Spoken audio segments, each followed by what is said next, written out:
ពីរូបភាពបែបនេះមករូបភាពបែបនេះវិញតើបងខ្ញុំនឹង share តិចតួចសម្រាប់បងម្ចាស់ផលិតផលដែលគាត់ធ្វើ packaging បែបភ្លឺបែបនេះណាពេលដែលគាត់ថតទៅពេលខ្លះទៅគឺវាផ្លាតជាមួយនឹងពូលភ្លើងអីមកវិញថ្ងៃហ្នឹងបងចូលមើលក្នុងវីដេអូហ្នឹង save ទុកមើលពេលក្រោយទៀតក៏បានដែរ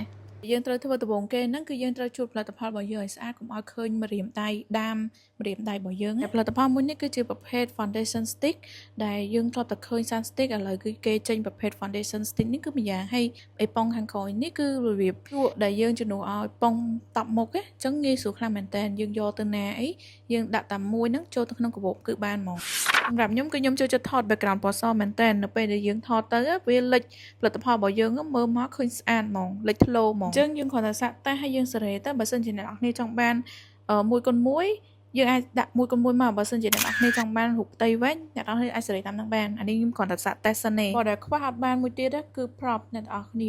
prop ហ្នឹងគឺយើងយកមកឲ្យវាស៊ីជាមួយនឹងផលិតផលរបស់យើងតិចមកកុំឲ្យវាឆ្ងាយពេកបែប background របស់យើងពណ៌សផលិតផលរបស់យើងពណ៌មាសហើយ prop យើងយកមកដើមឈើអីអត់ទេអត់ចូលគ្នាហ្មងអញ្ចឹងសម្រាប់ការថតបងអាចយក portrait ថតក៏បានឬក៏កាមេរ៉ាធម្មតាប៉ុន្តែយើងដាក់គុណ2ទៅត្រង់កន្លែងនេះដោយសារតែផលិតផលរបស់យើងវាចាំងអញ្ចឹងខ្ញុំយកសភៅយកមកបាំងពន្លឺពីលើអ្នកនរគ្នាចាំមើលតែរូបរបស់យើងថតមកគឺឃើញស្អាតចឹងហ្មងហើយយើងកែពន្លឺតិចតួចមកគឺរួចរាល់ហើយ